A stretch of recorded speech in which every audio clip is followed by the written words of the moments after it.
Assalamualaikum semuanya. Hari ini kita akan belajar tentang tema 6, subtema 1, pembelajaran 3. Pembelajaran kali ini memuat pelajaran IPS, Bahasa Indonesia, dan PPKN.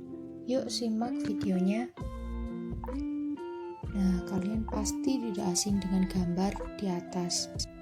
Buku merupakan salah satu media cetak yang menjadi sumber informasi yang paling sering digunakan masyarakat hingga saat ini. Buku serupa dengan buku pada gambar di atas biasanya adalah buku ilmu pengetahuan yang berisi informasi tentang peristiwa alam yang terjadi di sekitar kita. Seluruh makhluk hidup yang ada di bumi saling berhubungan.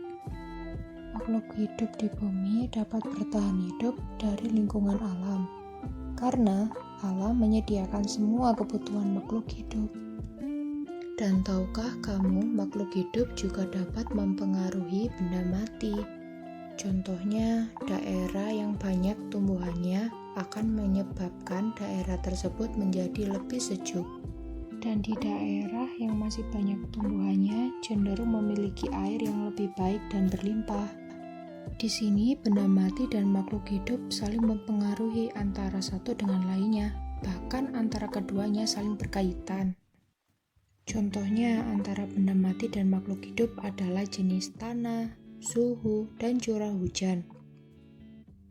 Di situ, tempat akan mempengaruhi jenis tanaman yang tumbuh dan hewan yang akan berkembang di daerah tersebut.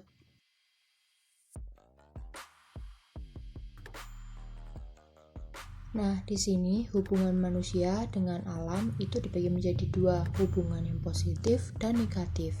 Terdapat dua gambar. Untuk sisi kiri itu hubungan positif manusia dengan alam, yaitu manusia menanam pohon agar lingkungan menjadi hijau.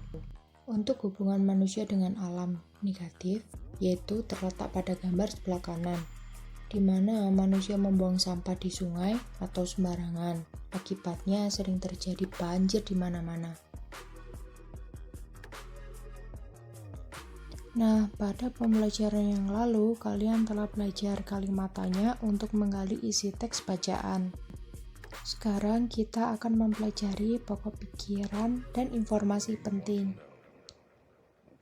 Dalam sebuah teks atau bacaan, terdiri dari beberapa paragraf, yang dimana dari paragraf tersebut terdapat beberapa kalimat.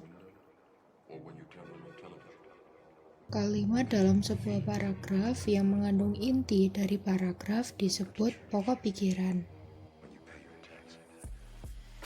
Informasi penting pokok pikiran bisa disebut gagasan pendukung. Pikiran utama dan informasi penting disebut dengan ringkasan. Coba baca teks di bawah ini dengan cermat. Ya, benar, ide pokok dalam teks di samping adalah makhluk hidup saling berhubungan dengan sesama makhluk hidup dan lingkungan. Nah, di sini muatan PPKN, tahukah kamu jika setiap anak Indonesia memiliki hak dan kewajiban yang harus dipenuhi? Di sini kita ambil contoh hak-hak anak menurut konversi hak anak. Yang pertama ada hak kelangsungan hidup, hak perlindungan dari diskriminasi, eksploitasi, kekerasan, dan ketelantaran, ada hak tumbuh kembang, dan ada hak berpartisipasi menyatakan pendapat. Nah, di sini terdapat hak-hak peserta didik yang akan didapatkan di sekolah. Yang pertama, peserta didik akan mendapat perlakuan sesuai dengan bakat, minat, dan kemampuan. Yang kedua, peserta didik mengikuti program pendidikan yang bersangkutan atas dasar pendidikan berkelanjutan. Yang ketiga, peserta didik mendapat bantuan fasilitas belajar dan memperoleh penilaian hasil belajarnya. Dan yang terakhir, peserta didik akan mendapat pelayanan khusus bila mana menyandang cacat. Terima kasih karena telah sudah menonton, dan jangan lupa subscribe, like, dan komen atau share ke teman-teman kalian.